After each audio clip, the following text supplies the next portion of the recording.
Coming up next on The Voice of Alabama Politics, pandering politicos praise the president. Also, the V-Team takes a look at children's and veterans' health care. And the Porch Creek Band of Indians want to make a deal with Alabama. I just bet we should have turned left at Albuquerque, and then maybe a right turn at La Jolla. Well, we can't be too far off.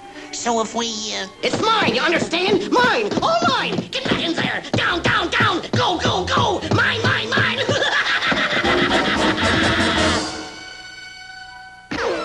Ah, the lures of easy riches. No deal. All this and much, much more coming up next on The V.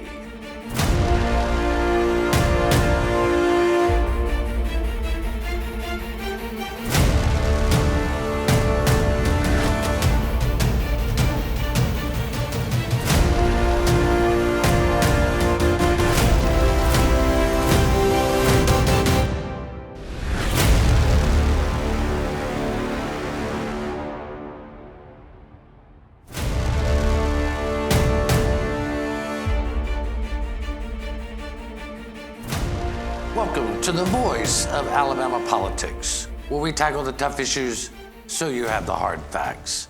I'm your host, Bill Britt, and today we're joined by Beth Clayton, attorney at law and Democratic strategist, Susan Britt, associate editor at Alabama Politics, and Jack Campbell, radio host and Republican operative. Used to be. I'm not very. You're not very operative. Very operational anymore. Not very much. Well, you are a legend in the GOP ranks of Alabama and Texas, so you're good enough for me, Jack. Well, thank you, Bill. Yeah, great to have you. Beth, this week, last week, the Porch Creek Indian on Veterans Day came out with a proposal that they claim will bring the state $1 billion in the first year. Now, I like to go back to the fuzzy math. You remember fuzzy math? Oh, I do.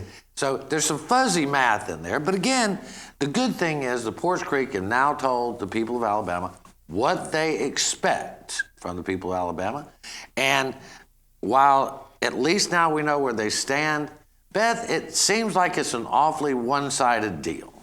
It isn't. I just don't understand, other than the fact that Porch Creek has cash and the state needs some cash, I don't understand what they have as a bargaining chip here, because we can do everything we need to do without them at the table, except for the fact that they own half our legislature, Right. is really what it comes down to. I mean, Susan, basically what they're saying is they want a paper lottery.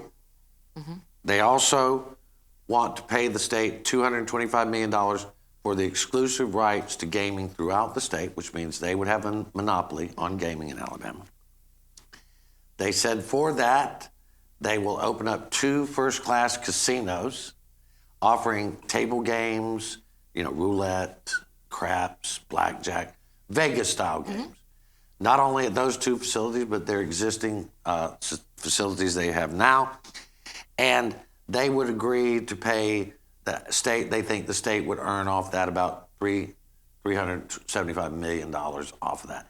Sounds like an awfully good deal for the Indians. It does sound like an awfully good deal. Plus, don't forget, they're offering to pay up to, remember those 2 words now, up to 25% tax.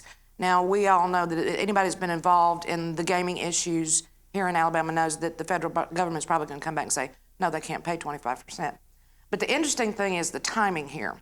They've been talking about this for a long time, trying to come up with what the state needs. And they didn't really get their act together until Gerald Dial announced the Porch Creek Accountability Now group. This came about, 2 weeks later that they came out with this proposal? Right.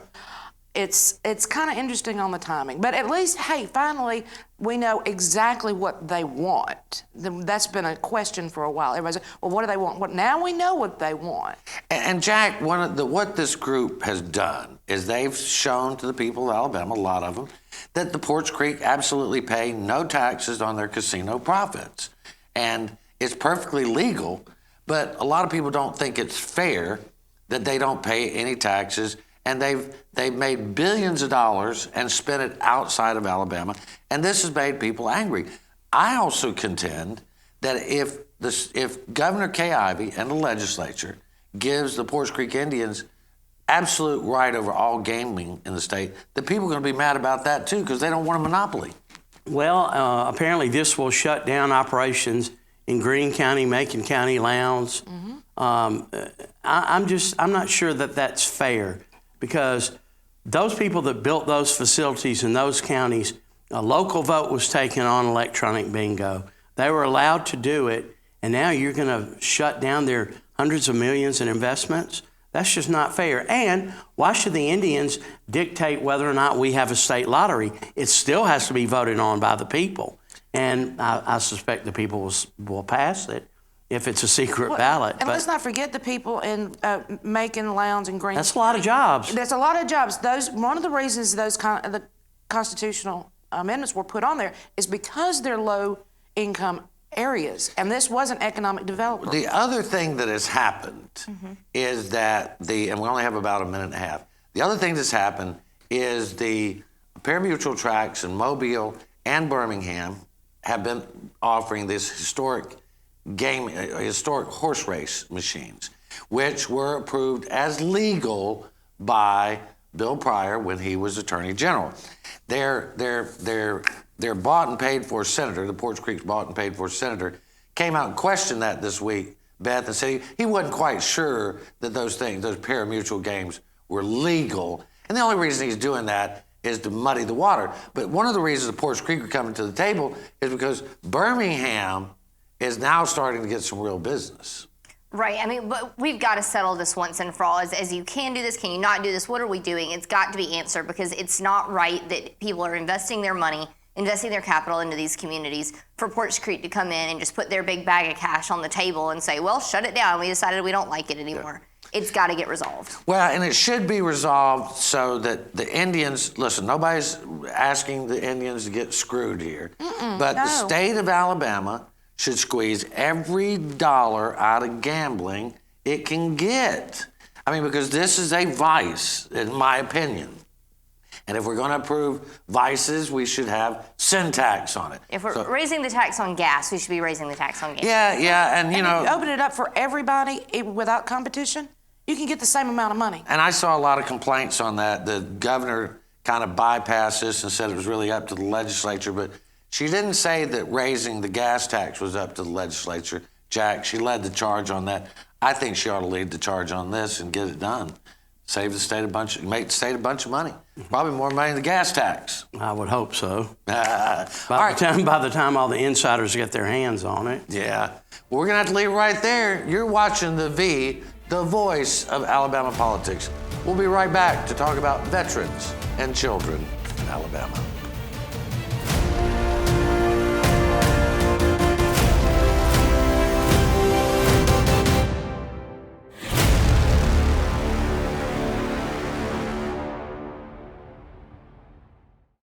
Hey, I'm Jamie Johnson. When we reach the age of 18, voting becomes our civic duty. But what if it was our job? We wouldn't be so quick to call in sick or go back home if the lines were too long, or just dismiss the idea altogether. Elections are also how we collectively write the song that tells our story, and voting is our solitary voice. So register to vote and go get your government-issued photo ID and add your voice to the song of Alabama. What a great opportunity for your success. Adding 500,000 highly skilled employees to our workforce by 2025 is how we stay ahead in Alabama. Our economy is stronger than it's been in years, and a skilled workforce is more important than ever. Things move fast, so choose your path. Your success is waiting, plus a great future for Alabama. Success Plus. Go for it.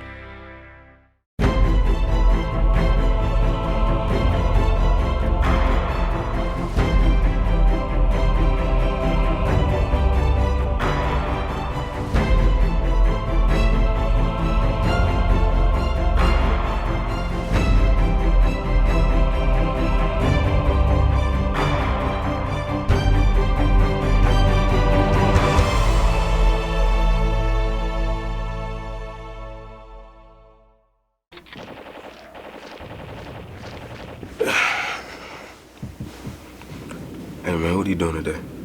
Playing the game. Thought I'd go out for a drive later, maybe. Text some friends while I'm doing it. Scroll through social media. Kill a family 4 and a head on collision. Cool, man. Drive safe, Alabama. A message from your Alabama Department of Transportation.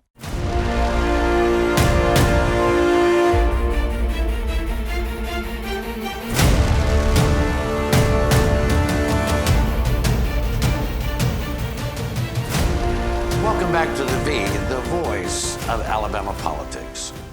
Susan, we did a story this week over at Alabama Political Reporter that found that some 13,000 Alabama veterans and their families live without health insurance. You know, a lot of people confused about what the military supplies, and these veterans happen to fall through the cracks. They don't have health insurance, neither do their families. And the reason I thought this was an important story is because in Alabama, we show such respect for our veterans. We appreciate the service of our military. But yet, we have 13,000 and their families that don't have insurance. Most people assume that if you had any sort of military service whatsoever, you automatically qualify for health benefits from the federal government. That's not true. Both of us being military children of vets know that how the system works is you have to have X amount of years in the service, or you have to have a certain percentage of disability to be able to qualify. So if you have, say, somebody who went and fought in Iraq for 4 years, and came back uninjured, he's less likely to be able to be covered by the federal insurance program for veterans. So that's where the families fall in between the cracks. And Beth, this is something that, whether you like it or not, that might be covered if we took advantage of expanding Medicaid under the Affordable Care Act. Right, expanding Medicaid is one surefire way to reduce a lot of these problems. And let's face it, we're coming off the heels of Veterans Day. This is simply shameful that so many people who put their lives on the line to protect us now can't get what they need when they come home.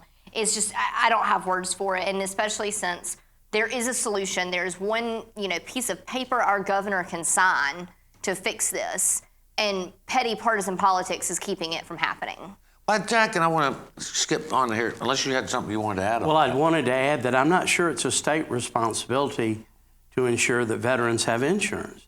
I think it's probably a federal issue. And maybe the federal government should address this.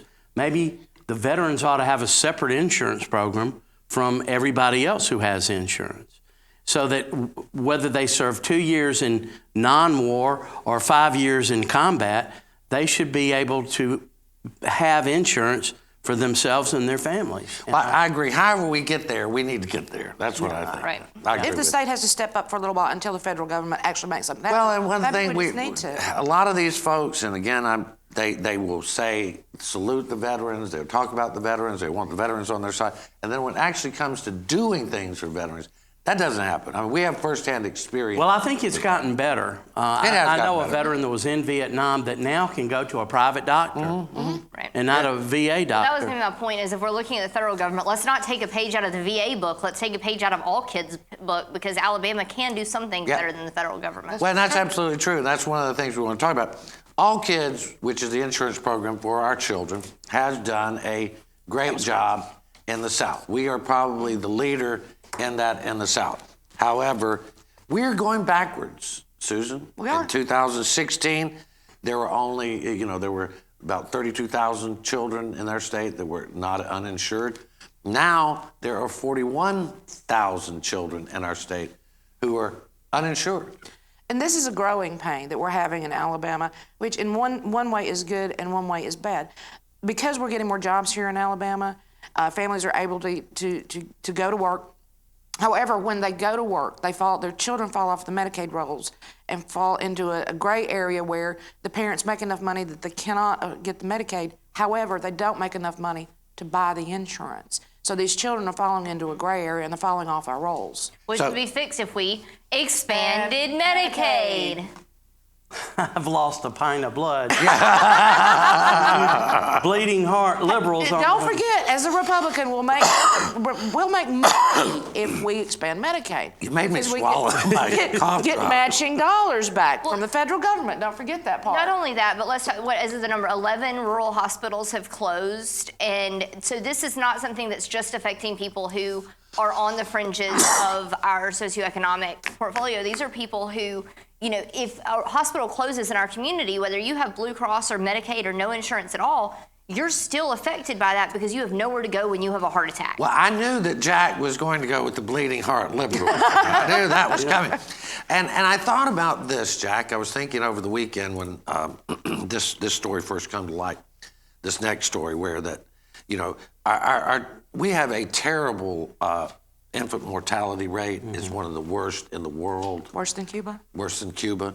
We also rank at third to the bottom on infant health and mama health. And we live in a pro-life state. I mean, 1 million people in Alabama went out and voted this last election. So you're saying we recognize health for the unborn, but once they're born, we don't give a damn. Is that what you're saying? That's kind of what I'm getting at, Jack. Well, you know, put it down where the goats can get This it. isn't a shock to women who have known this for years. If we're getting an F from the March of Dimes, an F in preterm birth rates, we're third in maternal and infant health care. We've got, you know, children rolling off the health care rolls by the thousands.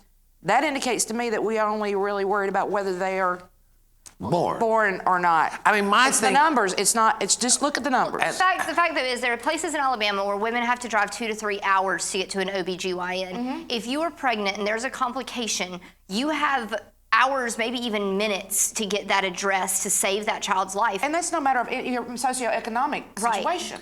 I want to know how many women in Alabama go to the hospital only to give birth, and they've done nothing prenatal.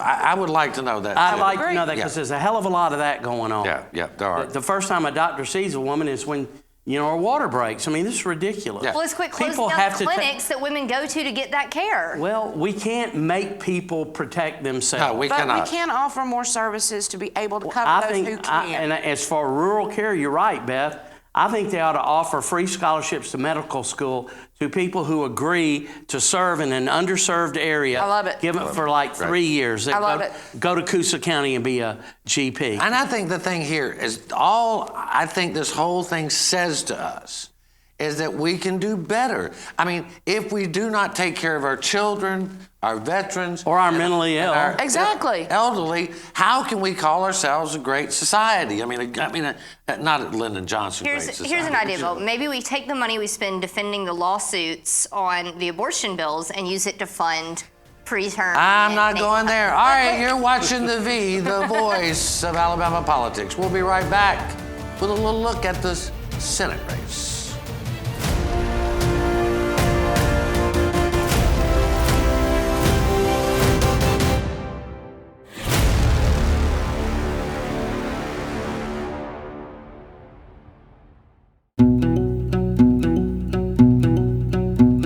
The Energy Institute of Alabama promotes reliable, affordable, and clean energy to help grow our economy, create high-paying jobs, and build public support for Alabama's energy industry. The Energy Institute of Alabama is the best source of energy industry information and how it affects households across the state, from convenient energy production to alternative fuels to solar power and beyond.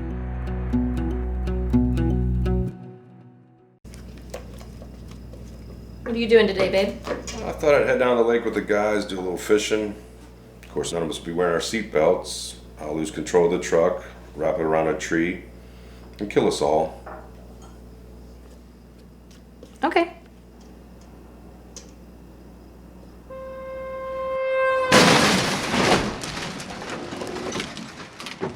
Drive safe, Alabama. A message from your Alabama Department of Transportation.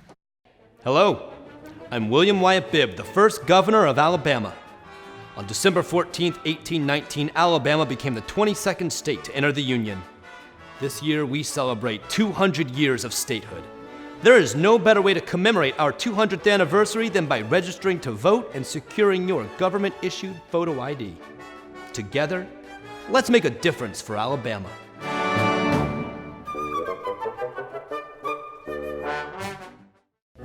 A lot can change in 5 years, except those smile lines you treated with Bellafill.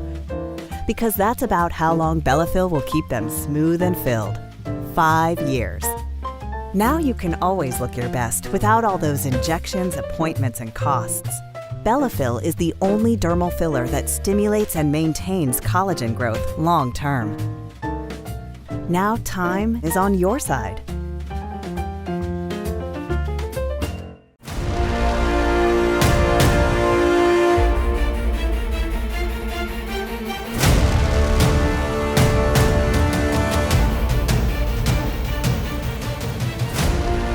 Welcome back to the V, the voice of Alabama politics. I don't know, did Charlie and just kill Jonathan in the control room? It sounded like it. Yeah.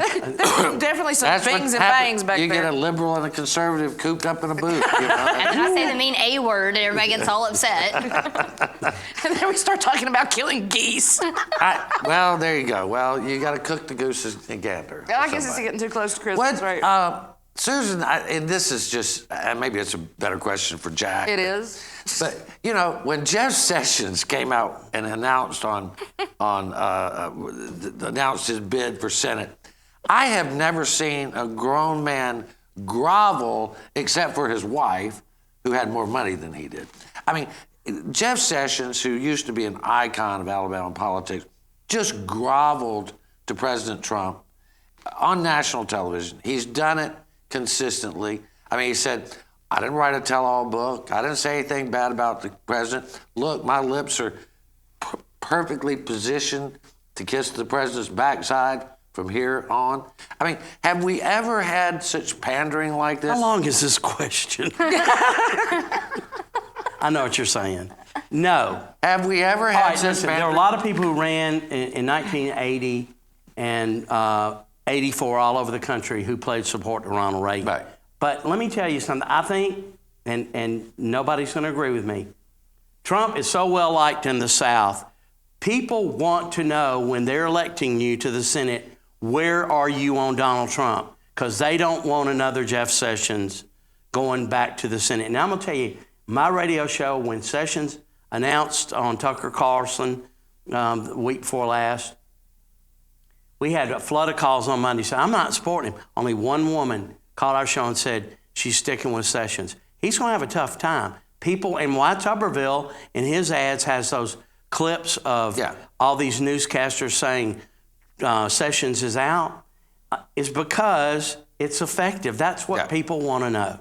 And that's why it's being done. Do you think that, and I guess that's it, because I mean, when Bradley Byrne appeared with the president at the Alabama ASU game, I thought Alabama LSU game, all of them, both ASU and LSU, or as LS and U. I mean, I thought he was going to break his arms or have a coronary. He was cheering so hard, and I mean, I get that people love the president in the South, but I've just never seen such, I don't know. Well, what you're saying is they're bereft of ideas and issues, and their one idea and their one issue is I'm for Trump. Right. I want to hear what you're going to do for Alabama specifically. Okay, you're for Trump. That's great. That's fine. I'm all good with that. But now, tell me what you're going to do. What are your ideas for what you're doing for Alabama? I understand that Trump, or this or that, the other. Trump's going to win the South, but that doesn't mean he wins re-election, Beth, which means that we're sending somebody up there who has only one idea: support Trump. Right. Yeah, I mean, polls as early as this week showed that we could actually, or the Republicans could lose Georgia. That's how this is getting really serious for them. And so, yeah, I want to know what you're going to do to help Mobile Bay bring commerce into our state. I want to know what you're going to do to help protect Huntsville and the federal dollars that go there. I mean, this is about more than just saying I'll fall in line, because so much of the day-to-day operations of the government don't get done in a tweet. And so I mean, it's obvious Doug Jones has the charisma to do this. And so the Republican field to me is just like, fine, y'all fight it out. We'll see who we're going to beat in November. But I don't understand why nobody is at the table saying, let's at least talk about the issues, even if it is the same tin canned talking points they always use. Well, I mean, look, I don't know Tommy Tuberville. the pandering doesn't. He's come a long way, I'll tell you. That doesn't do much for me. Bradley Byrne is infinitely qualified, so is John Merrill, in my opinion. But they don't seem to get much traction. Now, the president came out after Sessions announced, I think, and he hasn't said anything, but he said he thought that Coach Tommy was doing real good down here, which indicates to me that if we had another Coach Tommy in the state, it might, I guess he meant Tommy Tuberville. I imagine he meant Tommy Tuberville. But well, let me just say this: Jeff Sessions is not sitting in the box with Bradley Byrne at the Alabama LSU game. No. And look, Bradley has bent over backwards to support Trump. He's voted with him 97% of the time. He did. But again, I want to hear a candidate that can articulate more than I love Trump better than this guy. Well, I think that's also why we're not seeing John Merrill make the headlines that he probably should be making, is because John Merrill's not going around spouting off talking points. John Merrill actually understands kind of what it takes to run a government, and he's talking about the nuts and bolts, and that doesn't grab the attention of people right now. I think you're right about that. I do. Another interesting thing that's come up is that Governor Kay Ivey, and we don't have a graphic for this, but appointed General Kroll. Eddie Kroll, yeah. Eddie Kroll to be the probate judge of Montgomery County after the probate judge was elevated to the mayor's race, to the mayor's office, and that's Stephen Reed. Stephen Reed, the first black mayor of Montgomery in the history of the city. But and General Kroll is a great guy. Think the world of him and his wife. He was appointed, Jack, and then found out a day afterwards he wasn't qualified. I asked this on my radio show last week when I heard Ed Kroll had interviewed for the job. I said, now, Ed Kroll is over 70. A judge cannot be elected after their 70th birthday, but can a person be appointed? And now we find out, no, they can't. Okay. Who in the hell on the governor's staff didn't know that when they interviewed him and after they appointed him? Looks like they're just a bunch of Keystone damn cops. The same people that didn't vet the registrar that had all the voting fraud counts. Well, I mean, act like a governor if you're going to be the governor. Well, and here's the problem. It's the staff. Tell us how you really feel. Yeah. Well, I'm upset about it. I mean, it's just stupidity. You vet people you appoint. Yeah.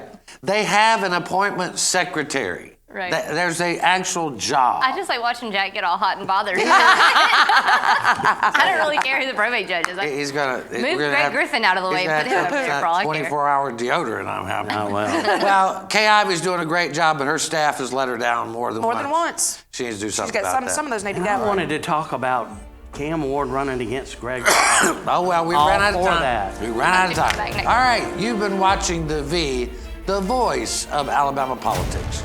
You watch us because we watch them.